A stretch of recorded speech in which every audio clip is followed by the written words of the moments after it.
Financial literacy is the most expensive knowledge gap you can have.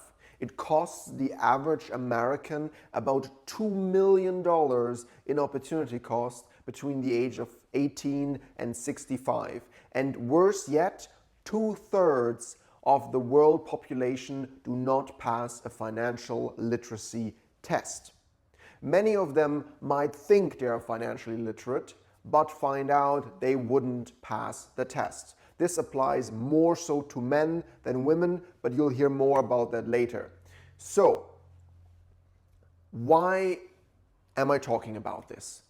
So far on this channel, you have seen me talk about words, and the purpose of those was that you can better express your thoughts, your emotions, and can better understand what other people say.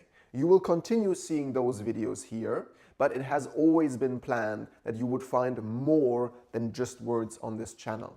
It was my plan from the beginning that you would hear about financial literacy and all the things that are connected to it.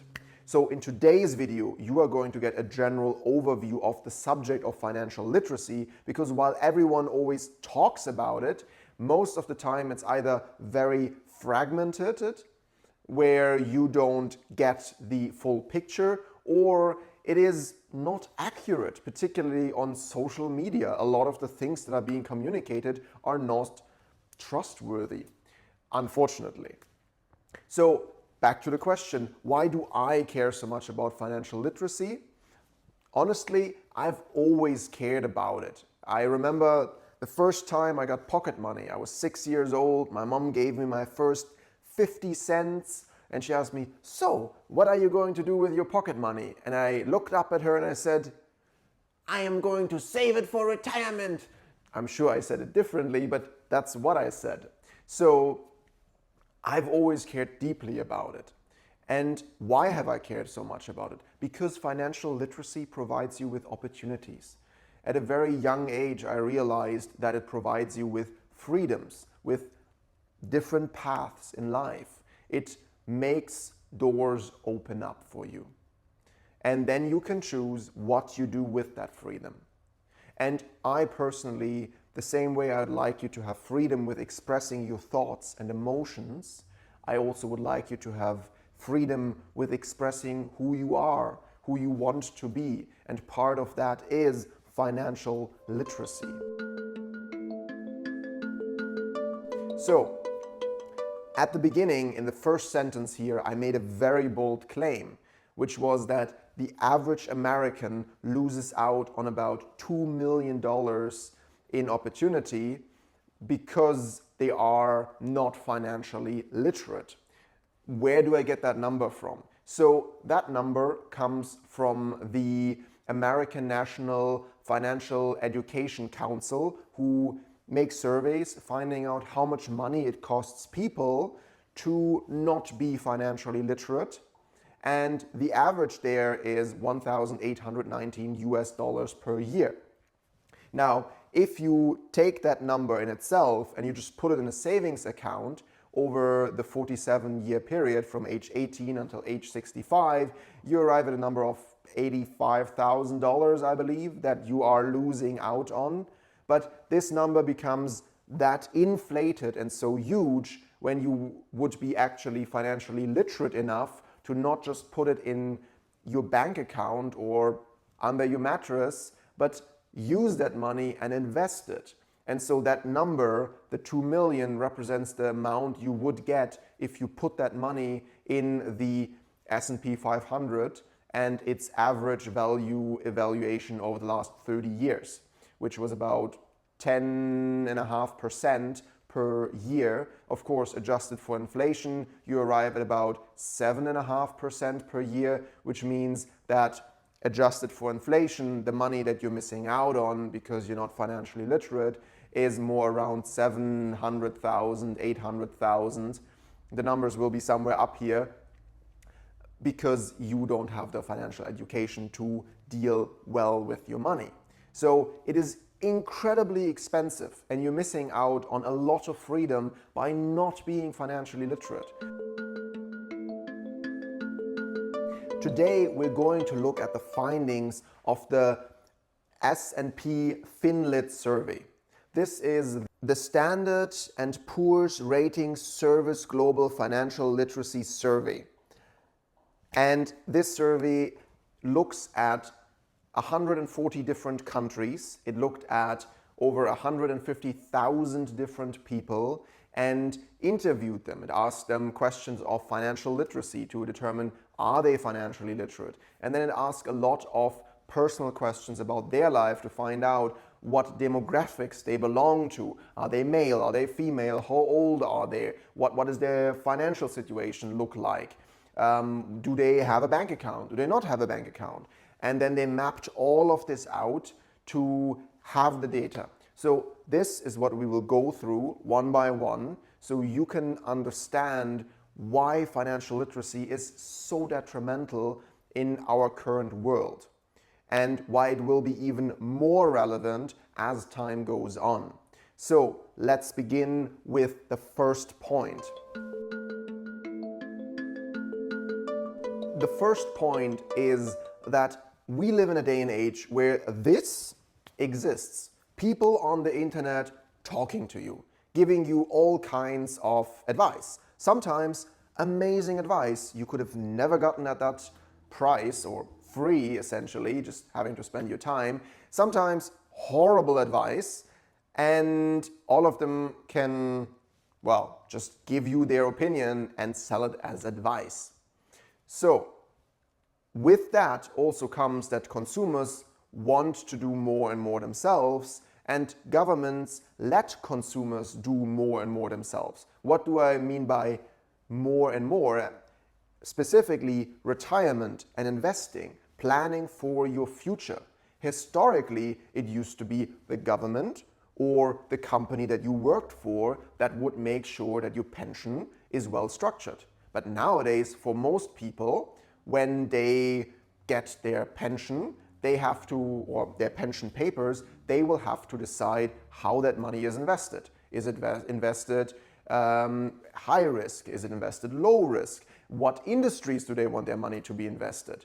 Most people that get their 401k papers from their employers or the international equivalents of that, they need to fill out their risk assessment. What do they want? What do they not want? Which is great that you are empowered and have more opportunities. But are you empowered? You are enabled, not empowered. Oftentimes, enablement is sold as empowerment by people in the media. And there is a vast difference. Enablement means you are now able to invest that money as you would like. Great. Empowerment means you know how to invest that money to benefit you. Which, again, let's remind ourselves of the numbers. 2/3 of the global population does not know how to do this well. So most people are not being empowered, they're being enabled. And that is a big difference. And with that also comes the financial responsibility for your future, which is now on you. Historically, there was more safety nets for most people. Even liberal countries such as Germany, where I am from originally, nowadays let you take care more and more of what your retirement finances will look like. And retiring without taking care of your retirement yourself is almost impossible. Almost no one in today's economic landscape can live well on just the governmental retirement. So you need to take charge of your future. But most people do so unknowingly, or because they don't know what they're doing, they don't do it at all. And this is, of course, detrimental. They start later when they feel more comfortable, or they start wrong and make corrections too late. And also, with that high level of responsibility that you now have for your own future, there's of course also a lot of scams out there. Whenever people have the power to do things, but not the knowledge to know how to do them, there will be people that run to grab that power because you don't know how to protect what you now have in abilities. That's why you have seen such a great increase in scams over time. And it almost always targets those that don't know much about finances and financial literacy. It is horrifying, but those people exist in the world that abuse those that know less. And today it is easier to abuse them because you as an individual are responsible for your finances, not as it was in the past. More and more people nowadays have access to credit cards. They have access to loans. They have access to previously only commercially available investment opportunities. More and more people try their hand at day trading, at hedging, at all those things. And for most, it does not go well. Of course, you have people for whom this works incredibly well and they become incredibly wealthy of it. But for the majority of people, that is not the reality.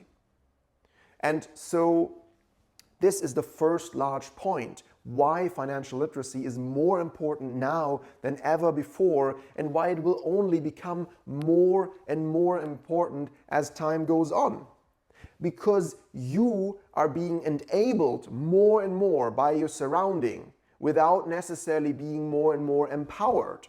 And that's where we have that disconnect. The more enablement, but not the more empowerment you have, the more vulnerability you now have. So we need to work on that empowerment. And let's go to that now. The large thing that we first need to assess is what overall areas of financial literacy exist. In total, there's 4. The first one is risk diversification. The second one is inflation. The third one is numeracy interest. And the fourth one is compound interest. Now, these are the 4 areas of financial literacy. Of course, there's much more to the subject as a whole, but those are the 4 that we're going to look at right now. So, to assess whether you know what each of them means and you are able to answer them properly, I am going to give you a question in each one, and then you're going to have 10 seconds to answer. So, now the first question for the risk diversification category is, suppose you have some money. Is it safer to put your money into one business or investment, or to put your money into multiple businesses or investments? A, one business or investment. B, multiple businesses or investments. C, you don't know. Or D, you refuse to answer.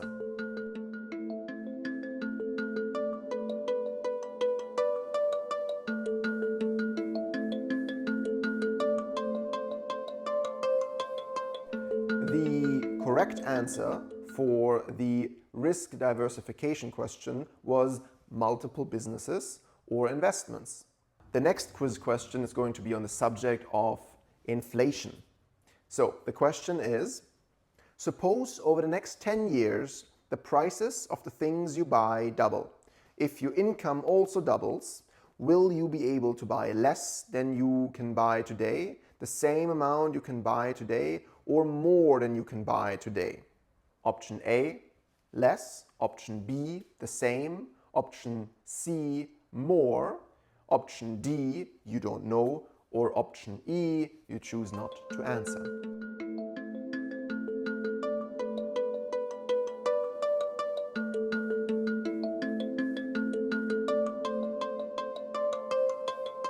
The correct answer for the inflation question was the same. Now, let's move on to the next question. Numeracy interest. Suppose you need to borrow $100. Which is the lower amount to pay back? $105 or $100 plus 3%? So, option A is $105. Option B is $100 and 3%. Option C is you don't know. And option D is you wish to not answer.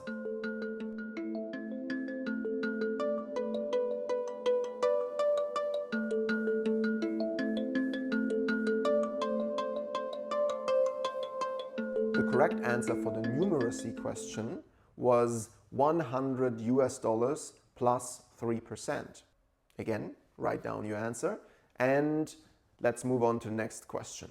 The next question will be out of the category of compound interest. The question is, suppose you put money in the bank for 2 years and the bank agrees to add 15% per year to your account. Will the bank add more money to your account in the second year than it did in the first year? Or will it add the same amount of money both years? Option A, more. Option B, not more. Option C, you don't know. Or option D, you wish to not answer.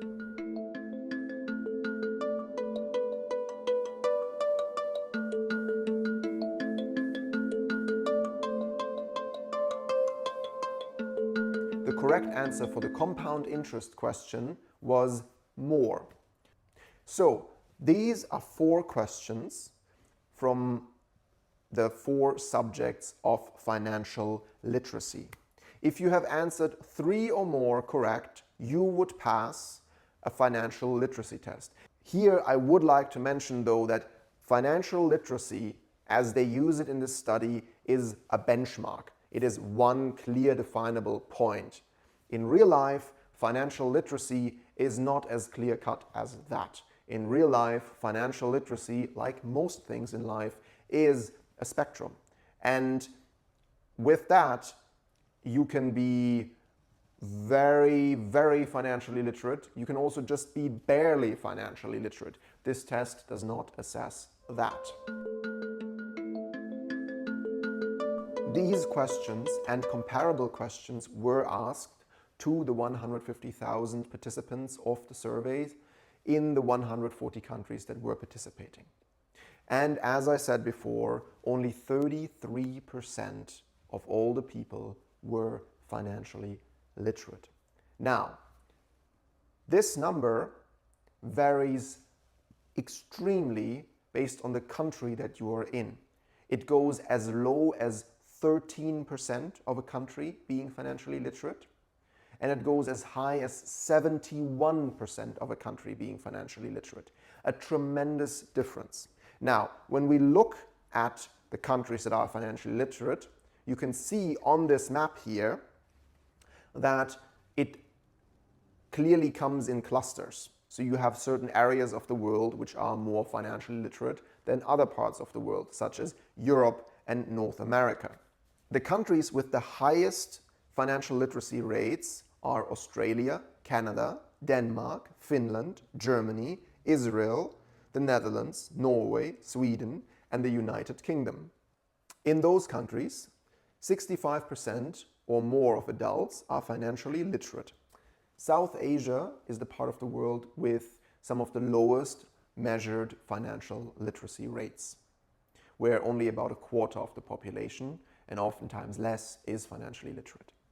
But it's not only the geography of where you live that decides whether you are financially literate. This is only one factor that decides financial literacy.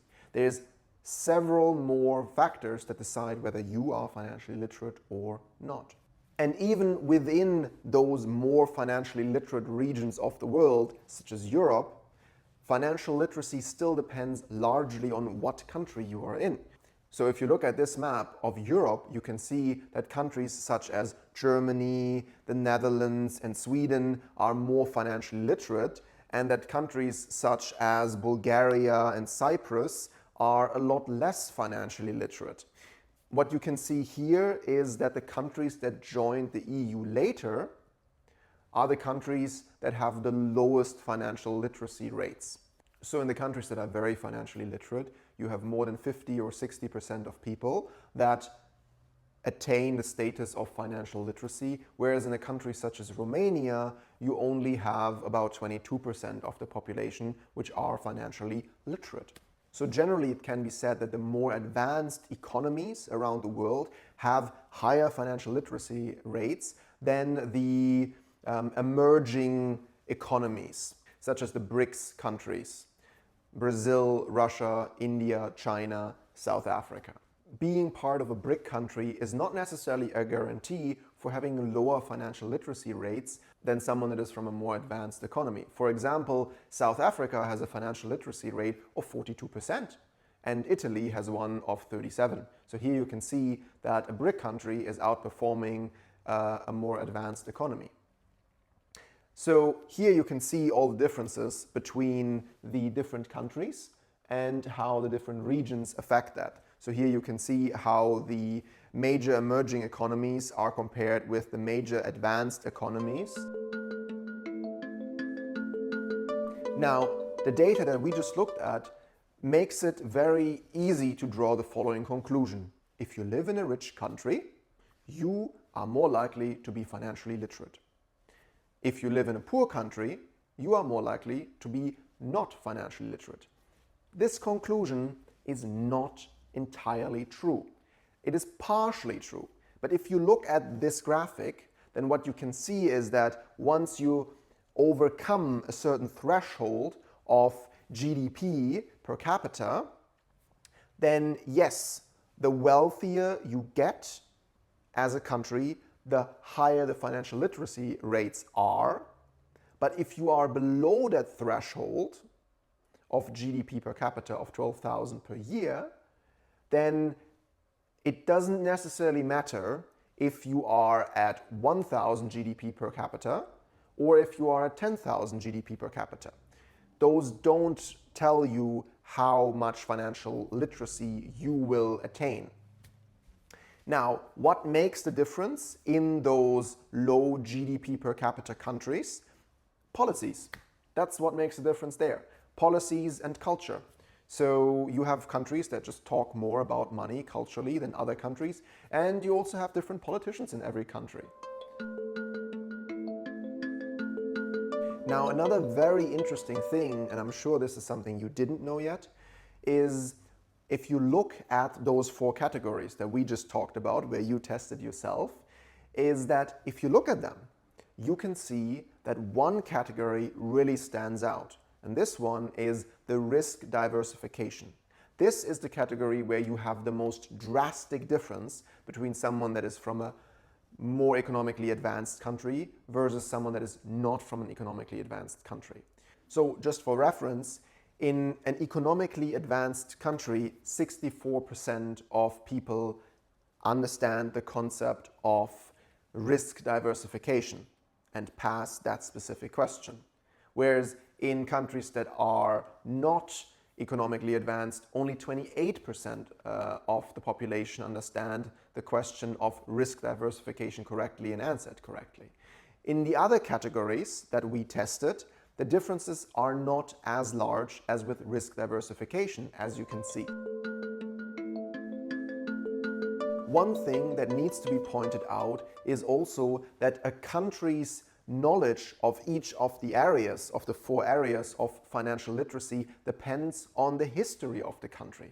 So particularly with the area of inflation, you have countries that overall have low financial literacy scores, but in that specific category, inflation scored very high because they have a recent history of inflation or hyperinflation, so they have a very good understanding of the subject. Here you can see a graphic of the inflation understanding of the world versus that of countries such as Argentina and Bosnia-Herzegovina, who have had recent inflation and hyperinflation histories.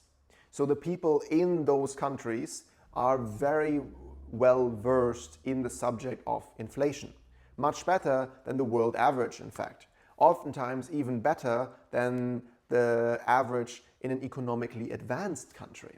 So it's not just about where you live, but also about your culture, your history, about what you as a people have experienced. Have you mostly dealt with the subjects of interest or inflation? So for example, in Argentina, only 28% of the population are considered financially literate. But 65% of the population do pass the financial literacy category of inflation because of the history of inflation. What you can also see here in today's day and age is that as prices have increased in many countries over the last few years because of COVID and supply shortages and everything else that plays into it, a lot of people have developed a much better understanding of things such as a supply chain, things such as inflation, mortgage rates, and everything that plays into these things. But the things that are less problematic, such as saving behavior, receives less media coverage, and so fewer people learn about it, and fewer people make an effort to learn about it. So history always shapes the knowledge that people have, and if enough time has passed, knowledge will oftentimes fade away and it normalizes itself what people know and blends in more. Because almost every country has had experiences with something like inflation at some point in history. So Germany, for example, had hyperinflation about a century ago. But does that mean that Germans today know necessarily that much more about inflation? The data does not suggest that Germany knows that much more about inflation because they had inflation 100 years ago. But Argentina and Bosnia, who had inflation more recently, well, they certainly do know how inflation works because it is still part of their memory or their parents' memory.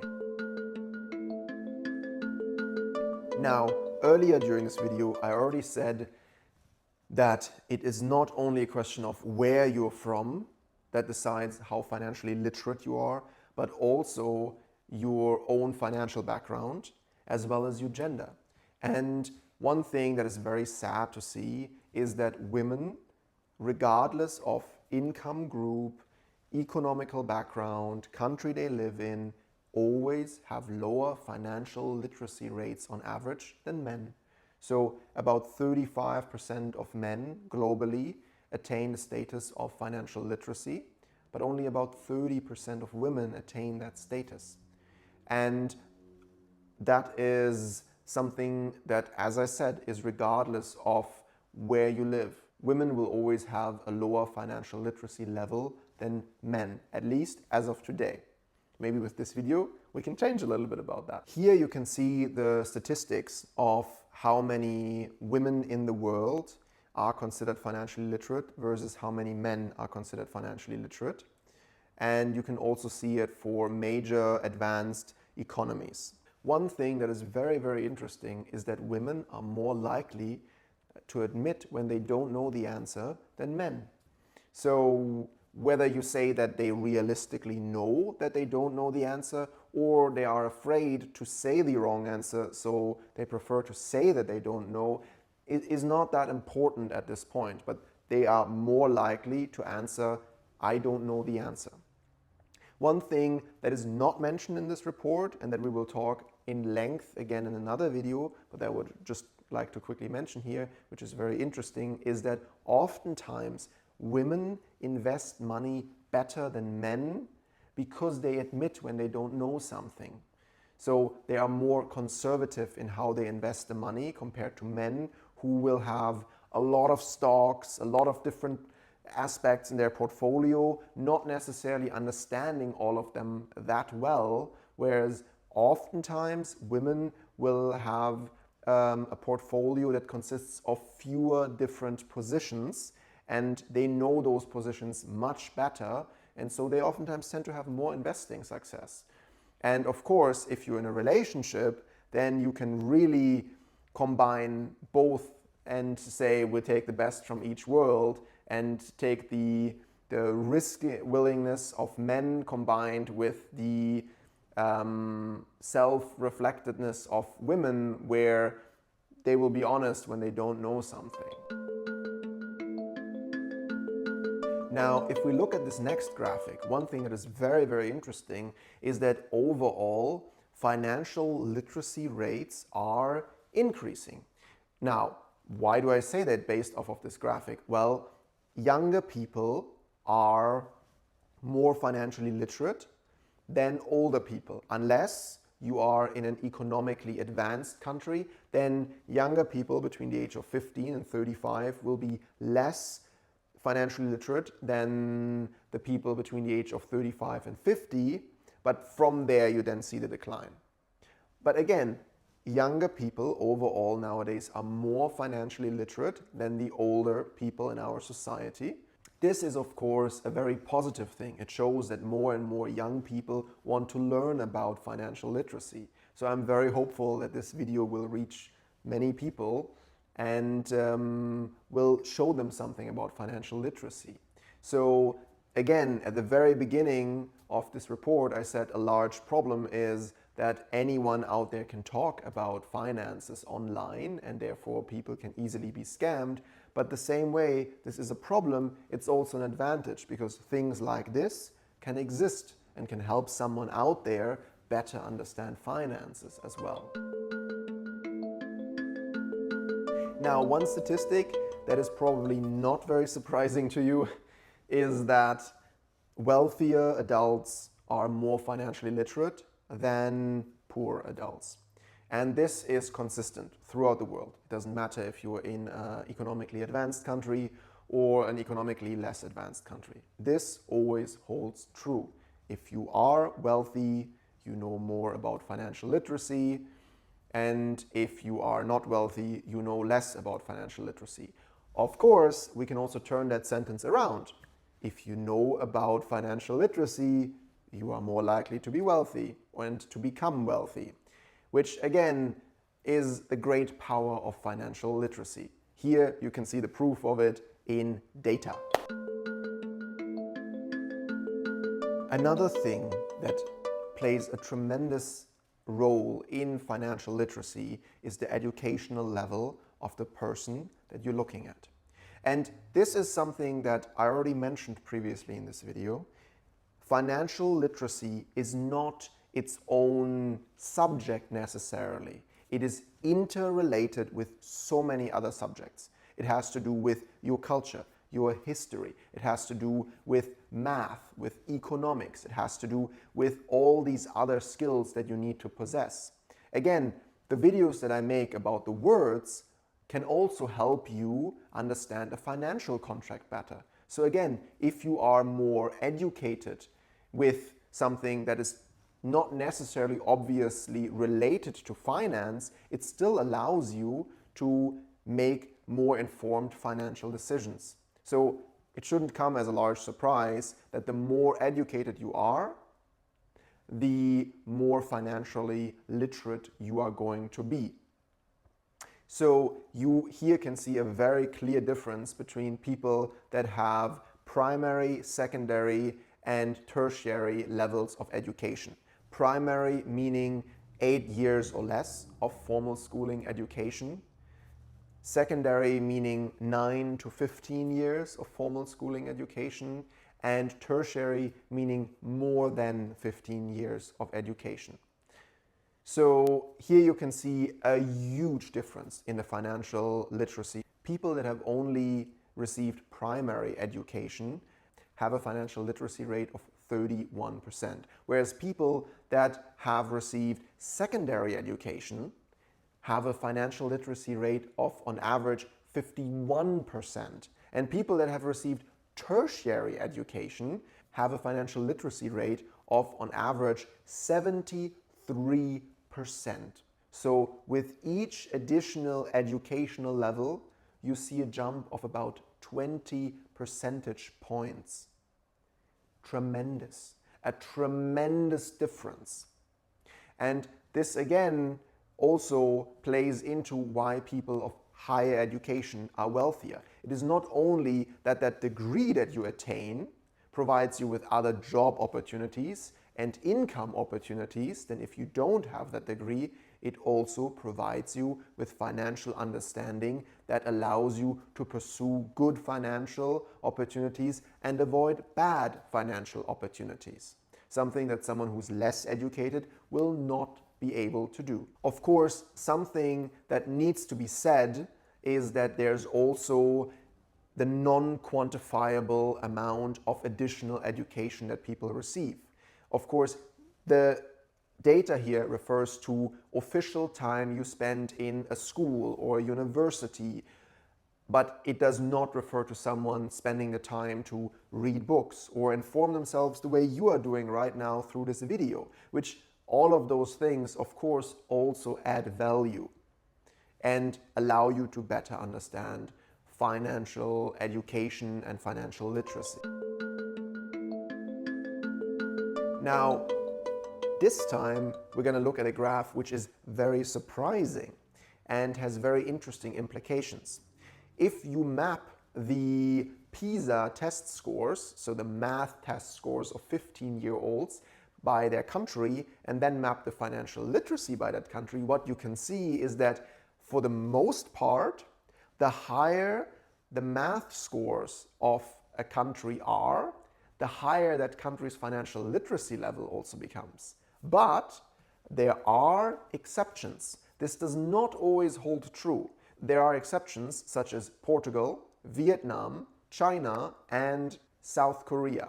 The interesting thing that has to be said here is that if you now dissect the demographic of those countries further, what you will find is that oftentimes they have been good at math for decades, but financial literacy has only been getting better in recent generations.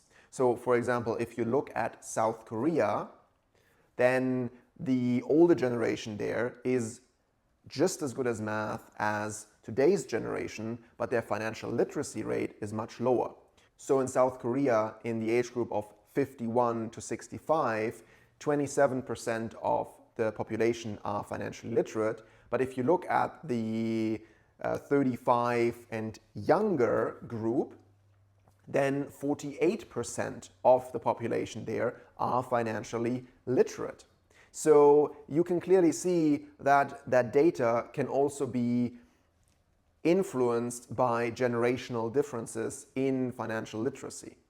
So again, it can be said that the better a country is at math, the better they will be at financial literacy, but it's not a guarantee. And again, math is only one component of financial literacy. It is a large component, but there is many more components.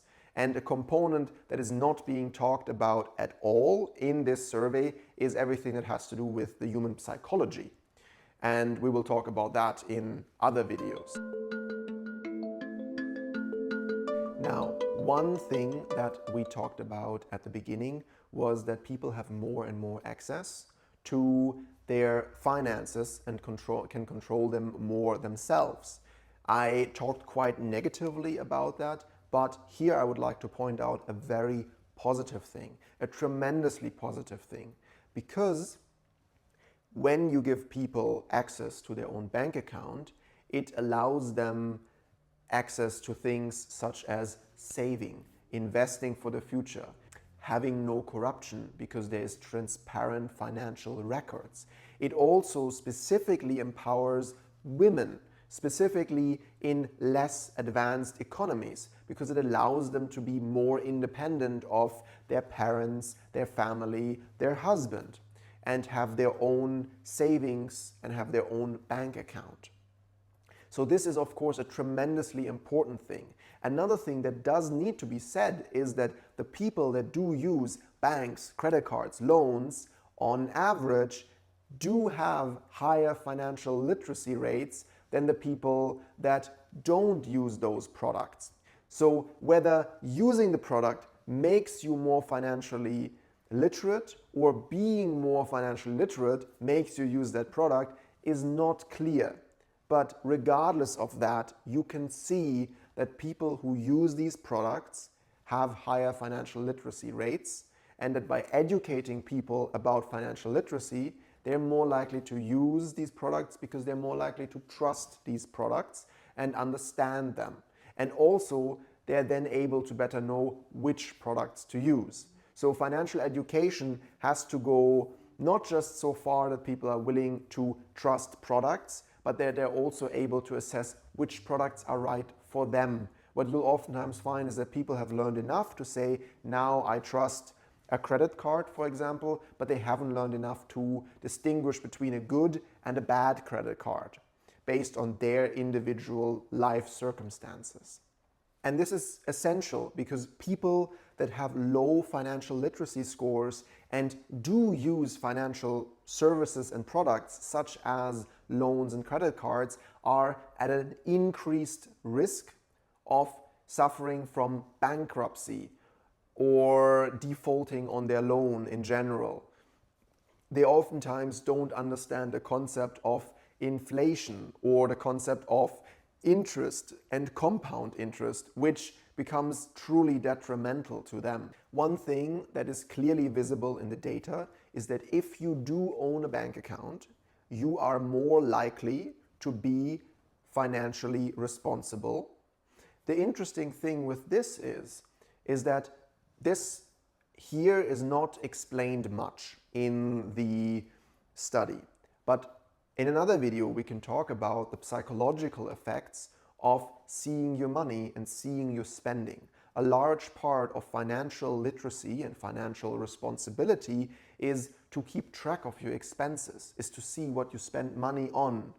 So this is great that you can see that, and many people don't necessarily make those balance sheets to see that. One thing that does need to be pointed out though is that in advanced economies, people that have a bank account are more likely to be financially literate than in countries where the economy is not advanced. So as you can see in this graphic, it's not just that more people in an economy that is advanced are financially literate and have a bank account, but the percentage of bank account holders that are financially literate is greater than in economically less advanced country.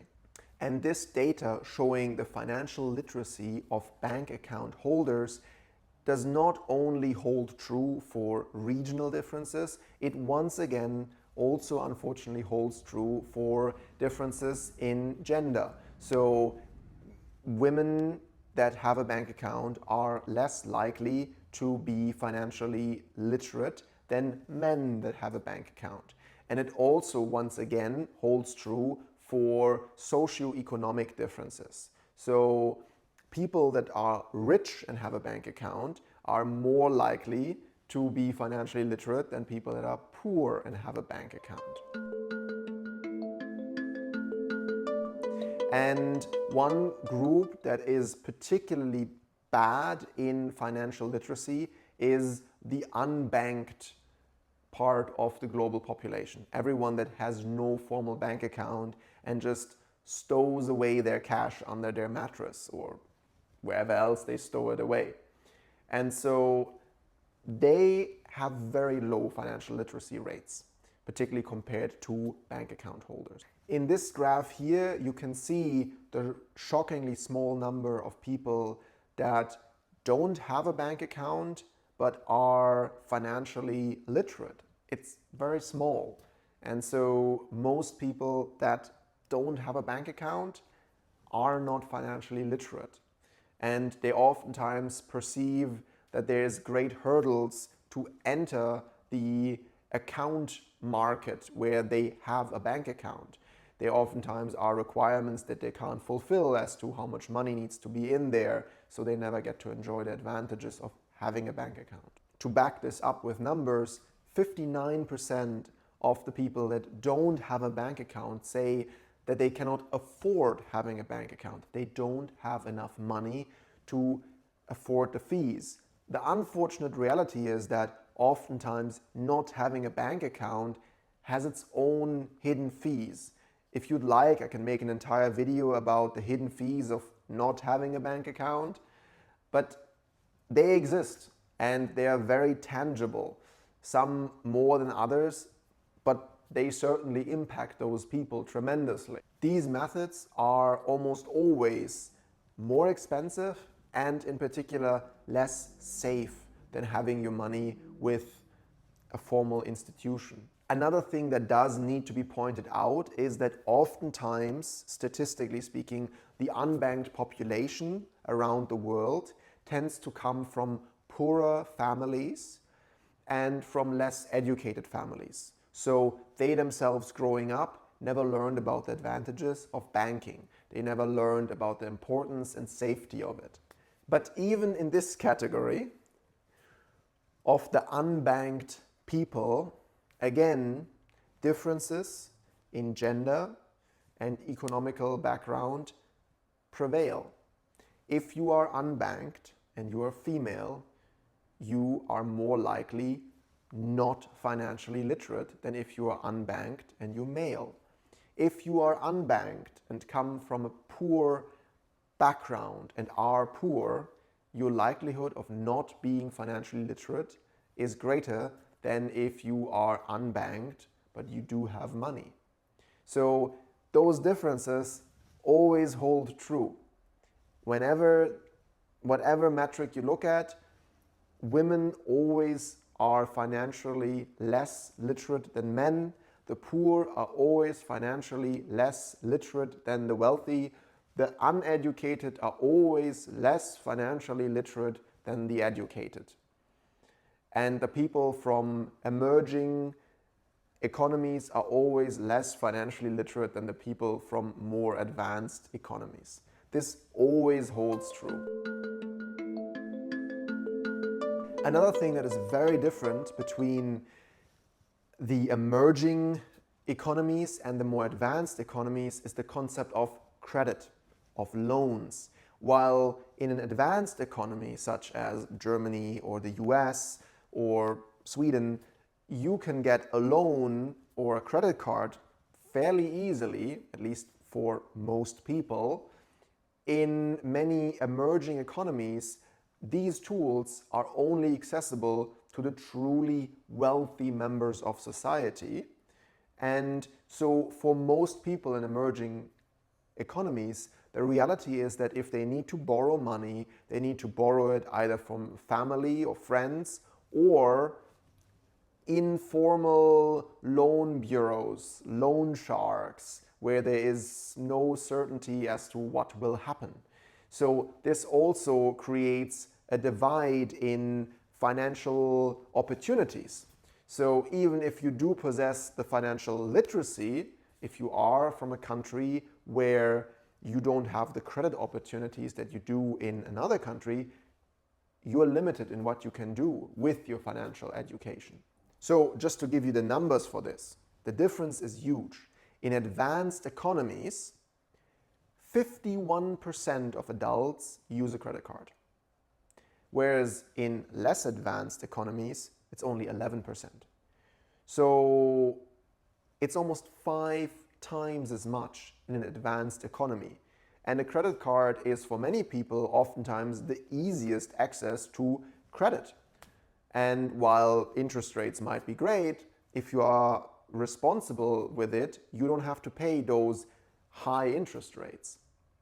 But then again, even in those countries that do use a lot of credit cards, not everyone is necessarily very well educated on that. One interesting thing that does need to be pointed out though is that in the countries that are economically emerging, if you do have a credit card, chances are you're financially literate. So 53% of people that use a credit card in an economically emerging country pass a financial literacy test, which is great for those people because that means that if they have access to that credit, statistically, more than half of them can use that money well. One category that is very troubling though is the category of compound interest. Let's remember it's one of the 4 categories of financial literacy. Compound interest is not well understood by many credit card owners and users, particularly in emerging economies. This concept is not well understood and people are oftentimes steamrollered with heavy fines and interest bills. Just to give you an example, in Turkey, 33% of the population have a credit card, but only 29% of those credit card users understand financial literacy well enough to pass a financial literacy test. And only about half of them understand the concept of compound interest. This is a dangerous combination for the consumer and one that needs to be looked at more closely. Now, one thing that as a statistic is simultaneously incredibly uplifting, but also troublesome, is the financial literacy rate of homeowners. Typically, homeowners have above average financial literacy rates, which is great. And oftentimes, having the home forces you to learn more about financial literacy, or being financially literate oftentimes puts you in a more favorable position to one day have a home. Yet, there is still a noteworthy percentage of people that own a home, use a loan, and don't understand it. So just for reference, 26% of the adult population in advanced economies that owns a home has an outstanding mortgage or loan on that home. And in the US, 30% of the people that have a mortgage don't understand how compound interest works. This is very dangerous given that the last global financial crisis was triggered in part by the housing collapse in the US. Again, this is simultaneously a great statistic that homeowners know more about financial literacy, but it's also horrifying how many don't know enough about how their mortgage and loan works. Also, the percentage of people in a country that do use a mortgage to have their home differs greatly on the country and the culture of the country. So as you can see in the statistic, Canada and the US are the countries that have the highest percentage of people that use a mortgage to get a home, whereas countries such as Italy or Japan have much lower rates of people that get a mortgage to buy a home, which has to do both with culture as well as economic situations that are just different. But again, the important point to remember here is that homeowners are more financially literate, but not enough homeowners are financially literate. So if you are a homeowner and you don't feel financially literate, make sure to become more financially literate. So let's quickly summarize everything that we just talked about, because it was a lot. Financial literacy is a huge subject, and you can measure financial literacy using certain techniques that we outlined earlier during the video. When you do that, you arrive at a number of 1 in 3 people that is financially literate around the world, and much higher rates in economically advanced countries. Still, many people, particularly older people, do not have enough financial knowledge, and even younger people do not have enough financial understanding to prepare well for retirement in a day and age where governments and companies are putting more and more of that responsibility on you. And this is troublesome because you control your future more than you have ever done before and are not necessarily better prepared. While younger people are more financially literate than older people, it is still not enough. You still don't have financial literacy rates that are high enough, and the level of financial literacy that you need to achieve to be considered financially literate is not very great. As I said, this is a spectrum, and the benchmark to get 3 out of those 4 questions that I ask you right is not very high. There is a lot more to financial literacy than just understanding the basic idea of compound interest.